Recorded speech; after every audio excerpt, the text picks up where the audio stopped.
नमस्कार, आप देख रहे हैं एसबीटी न्यूज और पेश है इस वक्त राजस्थान की बड़ी खबरें। जोधपुर में बने हाईकोर्ट के नए भवन की सुरक्षा का पुख्ता बंदोबस्त किया गया है। राज्य सरकार ने नए भवन की सुरक्षा के लिए पुलिसकर्मियों के 40 नए पद स्वीकृत किए हैं। ये सुरक्षा कर्मी कोर्ट दरवाजों से लेकर परिसर में वॉच टावर, पक्षकारों की भीड़ को कंट्रोल करने सहित यातायात को व्यवस्थित करने का काम करेंगे। गृह विभाग ने नए पदों के सृजन के आदेश जारी कर दिए हैं। जोधपुर में झालामंड रोड पर बनाए गए हाईकोर्ट परिसर के नए भवन में हाईकोर्ट बेंच के साथ ही 22 अन्य कोर्ट भी स्थापित हैं। बीकानेर में कोरोना वायरस संक्रमण के फैलाव पर अंकुश लगाने के लिए जिला प्रशासन की ओर से लगाए गए संडे लॉकडाउन में पुराने शहर में व्यापक असर नजर आया। परकोटा क्षेत्र के चौक चौराहों से मुख्य बाजारों तक सन्नाटा पसरा रहा। शहर में व्यस्तम क्षेत्रों में शामिल बड़ा बाजार, सब्जी मार्केट, दांती बाजार, घूम चक्कर, चाय पट्टी, भुजिया बाजार, मोहता चौक, नथुसर गेट आदि क्षेत्रों में दुकानें, प्रतिष्ठान बंद रहे और वहीं आचार्य चौक, मरुनायक चौक, बड़ों का चौक, बारे गुवाड़, रतानी व्यास चौक, हर्षों का चौक, साले की होली, दम्मानी चौक, किकाणी व्यास चौक, बिनानी चौक, रघुनाथ सर कुआं, दाऊदी मंदिर रोड, तेलीवाड़ा, मावा पट्टी सहित विभिन्न क्षेत्रों में संडे लॉकडाउन का असर रहा। कांग्रेस के प्रदेशाध्यक्ष गोविंद सिंह डोटासरा सोमवार को पहली बार अपने गृह जिले सीकर जाएंगे। वे सुबह 11:15 बजे जयपुर में अपने सरकार निवास से रवाना होंगे। चोमू, गोविंदगढ़, रिंगस और पलसाना होते हुए दोपहर 3:30 बजे सीकर पहुंचेंगे और यहां पर वे 2 दिन रहेंगे। डोटासरा राज्य के शिक्षा मंत्री भी हैं और वे 18 अगस्त को सीकर के सर्किट हाउस में जिला स्तरीय अधिकारियों के साथ समीक्षा बैठक भी करेंगे। इसके बाद अपने निर्वाचन क्षेत्र लक्ष्मणगढ़ जाएंगे और वहां ब्लॉक स्तरीय अधिकारियों के साथ बैठक करेंगे और साथ ही क्षेत्र के दौरे पर भी रहेंगे। जयपुर में सांगानेर की फैक्ट्रियों, गोदामों से कपड़ा चुराने वाले चोरी का कपड़ा खरीदने के आरोप में 5 लोगों को मालपुरा गेट थाना पुलिस ने गिरफ्तार किया है। रैकी करते, रात को कपड़ा चोरी करते और कम दाम में बेचते थे। सभी आरोपी सांगानेर के सुभाष कॉलोनी के आसपास रहते थे। आरोपी सोनी फैक्ट्रियों, गोदामों की रैकी करते थे और फिर रात को कपड़ा चोरी करते और आरोपी फरमान की वैन में भर कर ले जाते थे।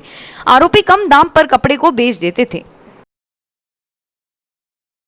अशोक गहलोत सरकार को भले ही सियासी संकट से जूझना पड़ा हो, लेकिन राजस्थान के किसानों के लिए सरकार हमेशा खड़ी रही। चाहे लॉकडाउन के समय की बात हो या फिर सियासी संकट की, हर समय गहलोत सरकार किसानों के लिए डटी रही। पहले राजस्थान सरकार ने डिफॉल्टर्स किसानों को ऋण देने का फैसला लिया और इसके बाद अब भूमि विकास बैंकों से किसानों के 50% ऋण माफ करने की घोषणा की। प्राथमिक सहकारी भूमि विकास के सभी प्रकार के कृषि और अकृषि ऋण जो 1 जुलाई 2019 तक अवधि पार हो चुके हैं, ऐसे अवधि पार श्रेणी के 60,000 से अधिक किसानों को लाभ मिलेगा। ऐसे किसानों को 30 नवंबर तक अपना ऋण चुकाना होगा। सांसद दिया कुमारी ने रेल मंत्रालय से संबंधित सार्वजनिक शिकायत के कार्यकारी निदेशक नरेंद्र पाटिल से मुलाकात कर क्षेत्र में रेलवे की मुख्य मांगों व समस्याओं के बारे में चर्चा की। उन्होंने मेड़ता पुष्कर रेलवे लाइन की स्वीकृति, चांदरोड रेलवे फाटक पर ओवरब्रिज निर्माण कराने, मेड़ता रोड से मेड़ता सिटी चलाने वाले डीएमयू ट्रेन के संचालन हेतु आदेश करवाने, बयावर रेलवे स्टेशन पर बने फुट ओवरब्रिज को भील कॉलोनी तक बढ़ाने, बर से भिराड़ा, नाथद्वारा से बयावर और नाथद्वारा से भीलवाड़ा नई रेलवे लाइनों को स्वीकृत कराए जाने के लिए विस्तार से चर्चा की। पूर्व प्रधानमंत्री अटल बिहारी वाजपेयी की दूसरी पुण्यतिथि राजस्थान भाजपा प्रदेश कार्यालय में उन्हें श्रद्धांजलि दी गई। राष्ट्रीय सह संगठन महामंत्री वी सतीश, प्रदेश महामंत्री चंद्रशेखर, उपनेता प्रतिपक्ष राजेंद्र राठौड़, पूर्व प्रदेशाध्यक्ष डॉक्टर अरुण चतुर्वेदी, प्रदेश उपाध्यक्ष सरदार अजयपाल सिंह सहित प्रदेश पदाधिकारियों एवं कार्यकर्ताओं ने वाजपेयी के चित्र पर पुष्प अर्पित कर श्रद्धांजलि दी। भाजपा प्रदेशाध्यक्ष डॉक्टर सतीश पूनिया ने पाली में पार्टी कार्यकर्ताओं एवं पदाधिकारियों के साथ वाजपेयी के चित्र पर पुष्प अर्पित कर श्रद्धांजलि दी। जयपुर क्षेत्र में राजमहल, बिसलपुर बांध के कैंचमेंट एरिया, भीलवाड़ा, चित्तौड़, अजमेर, टोंक, उदयपुर जिलों में इस बार मानसून की बेरुखी के चलते बांध में अब तक महज 24 सेंटीमीटर पानी की बढ़ोतरी ही दर्ज की है। ये पानी बिसलपुर बांध के करीबी क्षेत्र में पिछले 5 दिनों से लगातार कभी रिमझिम तो कभी तेज बारिश होने के कारण हो रही है और वहीं पिछले दिनों से बांध का गेज बिना घटत बढ़त के रविवार तक 312.80 RL मीटर पर स्थित बना हुआ है, जिसमें से 21.498 टीएमसी पानी है और बांध में अभी कुल जल भराव के पानी का लगभग आधा पानी ही माना जा रहा है। राजस्थान में महिलाओं ने रविवार को घर परिवार में खुशहाली के लिए परंपरानुसार गोवत्स द्वादशी बच्छ बारस का पूजन किया। इसके तहत विभिन्न इलाकों में महिलाओं के समूहों ने गो और बछड़े को तिलक लगाकर लाल गुलाबी कपड़ा उड़ाकर पूजन किया और साथ ही बच्छ बारस की कथा कहानी सुनी। कोरोना संक्रमण के चलते ज्यादा भीड़ नजर नहीं आई। घरों में मक्का, बाजरा का आटा, अंकुरित चने, मोठ, मूंग युक्त भोजन बनाया गया। उल्लेखनीय है कि बच्छ बारस पर गाय के दूध और गेहूं से निर्मित भोजन, कटी हुई हरी सब्जी का प्रयोग नहीं किया जाता है। मानसून अजमेर जिले में रूठा हुआ है। भादों के बादलों ने रविवार सुबह मामूली बौछारें छोड़ी और इसके बाद से झमाझम बरसने के बजाय खामोशी ओढ़े हुए है। अधिकतम तापमान 28 और न्यूनतम 26 डिग्री है। शनिवार सुबह से आसमान पर काले बादलों ने आसमान पर चादर तानी है और सुबह 7 बजे बादलों ने फुहारें छोड़ी। बरसात और बादलों के चलते मौसम खुशगवार है और आधा अगस्त बीतने को है, लेकिन मानसून रूठा हुआ है। राजस्थान की राजधानी जयपुर में कुछ दिन पहले भारी बारिश ने हाहाकार मचा दिया था, जबकि एक बार फिर बारिश का दौर शुरू हो गया है।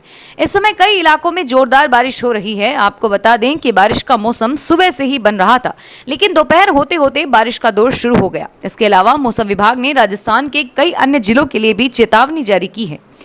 मौसम विभाग ने अगले कुछ घंटे में राज्य के पाली, सिरोही, जोधपुर, बूंदी, भीलवाड़ा, अलवर समेत कई जिलों में बारिश का अलर्ट जारी किया है, जबकि इससे पहले प्रदेश के कई जिलों के लिए ऑरेंज अलर्ट जारी किया था।